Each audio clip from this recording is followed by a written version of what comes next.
Hey guys, Dobby here from DB Blades. So, YouTube's actually a thing apparently. I haven't been doing a lot of videos recently, but I'm hoping to change that. I know I say it every time, but I've had some different changes, and I think I can actually get this more regularly, instead of, once whenever I feel like it. Anyway, a lot of stuff's happened since my last video.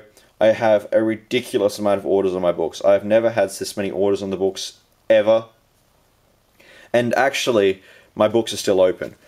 I'm trying something different out when it comes to orders and all that, so I am going to have my books open for a bit. I don't know how long. If I suddenly get 100 orders tonight, I'm probably going to close them. But at the moment, my books are open, so if you want something, if you want grunts, silos, sonic booms, contact me and we'll see what we can do. Also, we can also do customs for you. If you want a custom knife for me, like a full-blown custom of your design, or a collaboration of our designs, I'm going to charge you for it, because it is a lot of time. In the past, I've been undercharging for customs, but if I consider all the fuckery I have to do with designing it and making the design work, because often when you get a design from a customer, they're not knife designers, and they forget, they haven't made knives before, so some things maybe it's not possible to do, or it might not flow nicely. So there's a lot more design work in custom orders, and there's a lot more back and forth. And realistically, that's something I need to pay. That needs to be paid for. I can't do it all for free, really, because that's time I could be putting into a production model of someone else's knife. So that's something I do have to charge for. So they are going to be a little bit more premium, the full-blown customs, but they're still, I think, pretty affordable. So let's get into it. First of all, we have a grunt for a guy in Australia. We both belong to the same Facebook group. And yes, I have a Facebook group. Not much going on there, because me and Facebook do not agree very well. Almost like me and PayPal. But we're not going to talk about PayPal, because if I start talking about PayPal, I will scream, I will yell, and I will probably throw a knife across the room. Because PayPal are a bunch of douchebags. That is all. Anyway, let's get into the knife. As you can see, I've gone with the customer has gone with an acid etch blade with 2 heat-colored bolts, black G10, and a diamond pattern. This is my customer's second knife from me. He's also bought a silo blade from me. The YouTube guys don't know what I'm talking about, but if you've been following me on Instagram, Facebook, or Tumblr, you'll know that I do have a new model, which I'm calling the silo, and I'll show you that today as well. So he's bought both this and a silo. The silo's been shipped, and they both have the same setup, like they're a matching pair. The grunt has been V-ground, which is a new thing, and everything has been beveled or chamfered, so it's comfortable. I've been working on my grunt design. This is actually the Gen 2 grunt, and I'm trying to get it as perfect as possible. I'm chasing that demon we call perfection. Now, have I reached it? No. This is handmade, so I don't know if I'll ever reach, true perfection in a handmade product. But it's getting there. I mean, the swedge is a tiny little bit out. Tiniest little bit. But that's the most obvious flaw I know of. But V-grounds, just, do what I can to get it perfect. The diamond pattern, I actually had to redo that once because I screwed it up the first time. The diamond pattern is not an easy pattern to do. It's not easy. The handles have been rounded, so rounded on the edges, so it's comfortable and all that. Just a very nice design. I've been modifying it just to make the flow better for this knife. Just little changes to make the Gen 2 grunts as perfect as I possibly can. And of course, nice strong sheath. It's very, very strong right now because it has to break in. Because this pattern has all these sharp edges. I tend to make them stronger if I have a pattern on there, because it tends to break in a little bit more than, for instance, a handle with a completely smooth, a knife with a smooth handle. And my knives will, of course, come very, very sharp if I can do this around a tripod.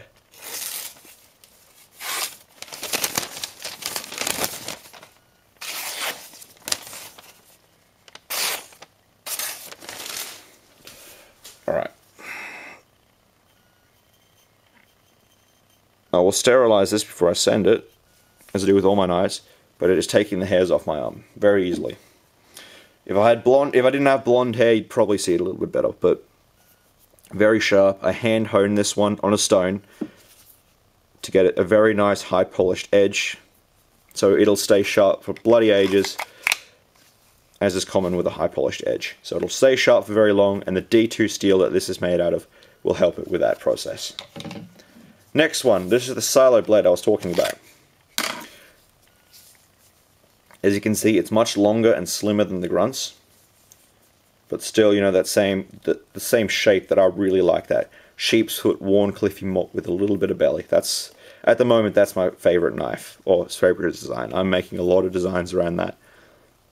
Because when I design a knife, the whole design is centered about this top inch here. So you'll see often there is a lot of correlation between designs and stuff.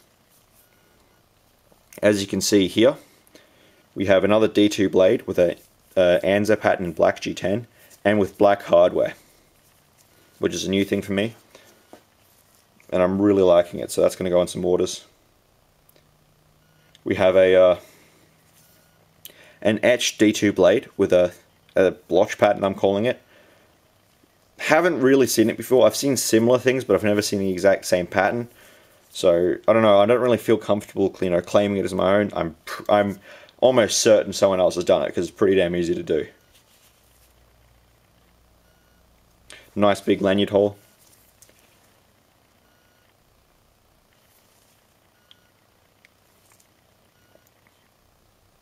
This blade is quite a bit thinner than a grunt because I sold these grunts.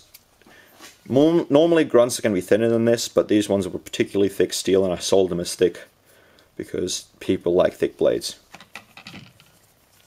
They're very comfortable in the hand. Great in this position, which is where I usually use it.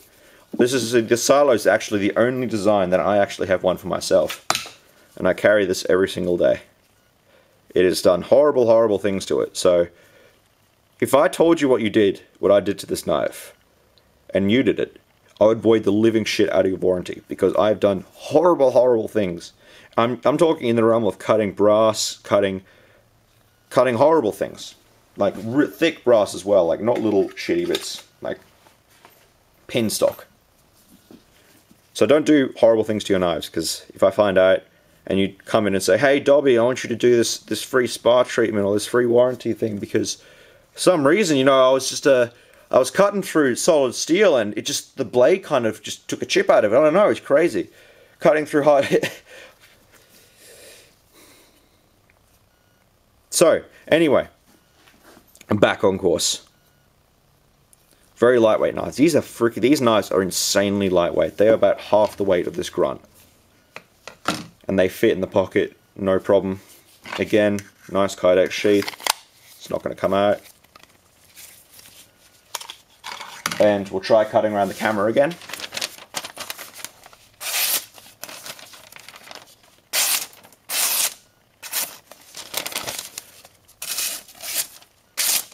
And I will restrop these knives and I will sanitize them all before they're sent. So that's that one. And if you're wondering why I'm wearing gloves, I cut the living shit out of myself on Saturday, and I'm just doing this to keep my, keep myself from bleeding over everything, because it's still bleeding. It's kind of opening up again. It's not good. So I didn't want to, bleed all over these knives. So that's what I did. Now this is my favorite because I really like small knives, and this is the Sonic Boom design. I did modify it a bit. I cut off the swoop because I wanted to do something different, and I like it because it's got that sort of tank kind of appearance to it. I did my new finish, which I'm calling the Antiqued Rad Poisoning finish, which is that deep marbly texture to it. It's one of my favorite finishes now, if not my favorite. It is also a very drawn out finish, so I am starting to charge more and more for it, because there is, if last time I counted, 7 or 8 different processes that it's involved in getting this finish. It is a very, very involved finish. It's not like I just chuck it in a stone washer and walk away. G10 handles with a diamond pattern in there. Also we have 1/4 inch hardware. Fits very nicely in the hand. Very small, so it's very easy to conceal. O1 tool steel. Very, very nice steel. One of my favorites. I put it in the top 5 steels that I've ever used, O1.